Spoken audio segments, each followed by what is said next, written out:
All right, we're live. Hello, everyone. It's Brian with Tiny Crypto Blog.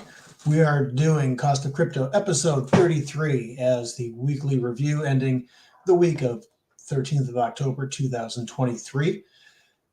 You're getting the rough and dirty version of the first airing of the weekly review.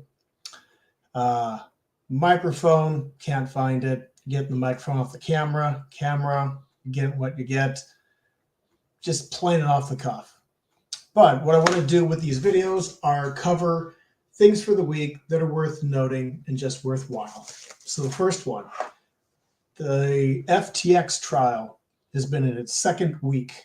And this week, Caroline Ellison, the former girlfriend, lover, romantic squeeze of Sam Bankman-Fried and the head of Alameda Trading, sang like a canary. There was a lot of beans that she spilled in this particular trial and testimony, even things that implicated herself and her own implicit guilt in FTX and everything that unfolded last year. I would say she got herself a good plea bargain of immunity, the fact that she admitted her own guilt and things. And then with Sam Bankman-Fried, my own view is that I don't think he's not nefarious type. I think he's someone who got ambitious, and he also bit off more than he can chew. He miscalculated risk, whether he was trying to achieve good numbers for the sole sake of earning numbers or just becoming big or whatever it was. He miscalculated the risks, and when things started to fall apart, it came down to having to do even more desperate and risky things, and the whole thing just collapsed. So I think he may end up getting prison time just on the basis of the merits of his actions, not because he did anything deliberate in the way that Bernie Madoff did, running a Ponzi scheme. I think, Sam Bankman-Fried messed up, and it'd be a good lesson to understand risk, both from a proprietary level if you're running an operation, but also if you're a customer of some sort of commercial venture where your money is in their hands. And then another little tidbit I picked up this week. I was listening to a clip from Natalie Brunell when she interviewed Kathy Wood of ARK Investments. And when they got into adoption, Kathy talked about the spot ETFs, and a comment that she shared was that Gary Gensler, the current chairman of the SEC, called the spot Bitcoin ETF his Vietnam. If there is accuracy to it, and I think that there probably is some, that would mean that there is an inevitability to this process. And I think that inevitability will be the approval of a spot Bitcoin ETF, or ETFs, plural. And I'm guessing that there's something that they're trying to get into place, the SEC, or maybe people in Congress behind the scenes, some sort of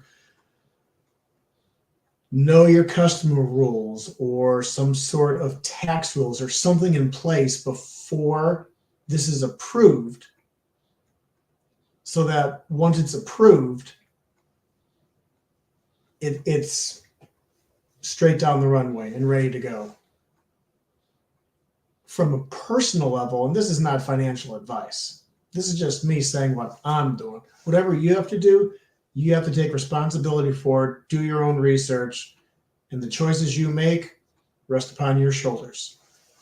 But what I'm doing is that I'm starting to look at the allocation of funds in my IRA and figuring what would I be comfortable putting off to the side for a spot Bitcoin ETF just to get the exposure to the price movement of Bitcoin? I know that a lot of the maxis out there, Bitcoin maxis, would say, oh, you don't know if they're rehypothecating the Bitcoin. You don't know what the risk is with that. And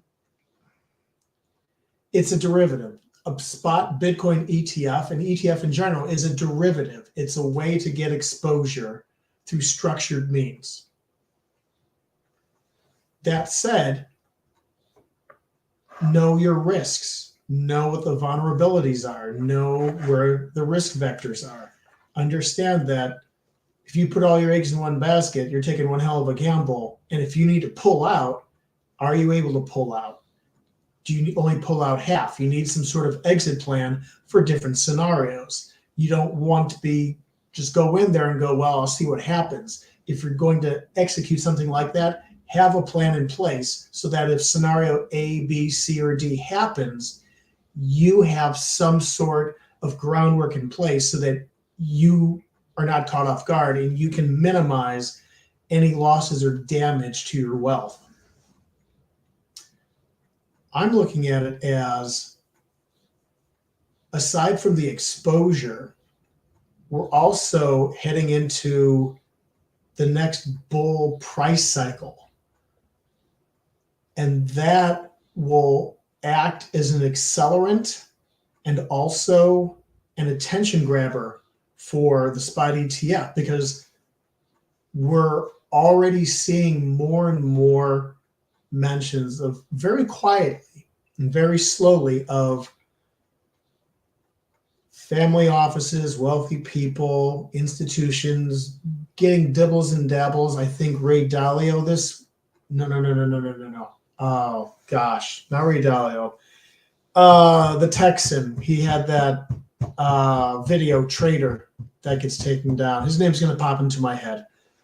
He came out in 2021 and said it's good to have a little bit of allocation in Bitcoin because that's one horse that you kind of want to bet on just for its characteristic properties.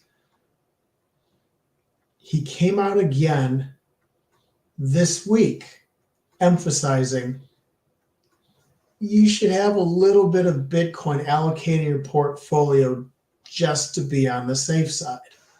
And that's going to fuel more inquiry, more, it's just going to add a little bit of flames to that, to the amount of bodies and eyeballs on the adoption curve.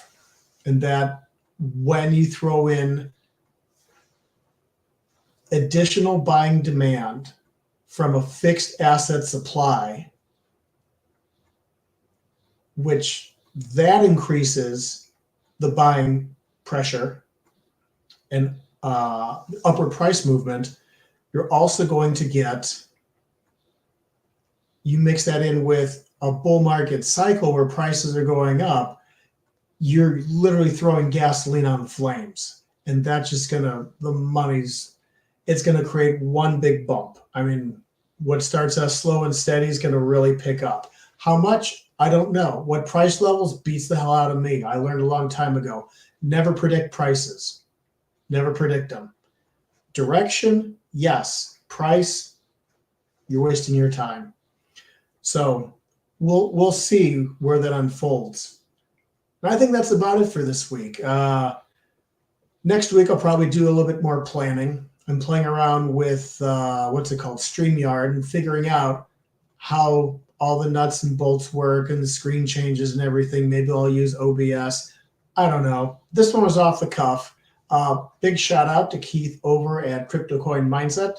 He's a little bit of an inspiration for me to get into recording live videos or just recording videos.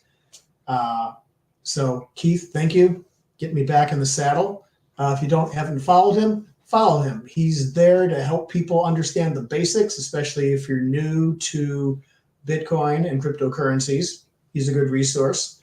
And yeah, with that, be well, everyone. Talk to you soon.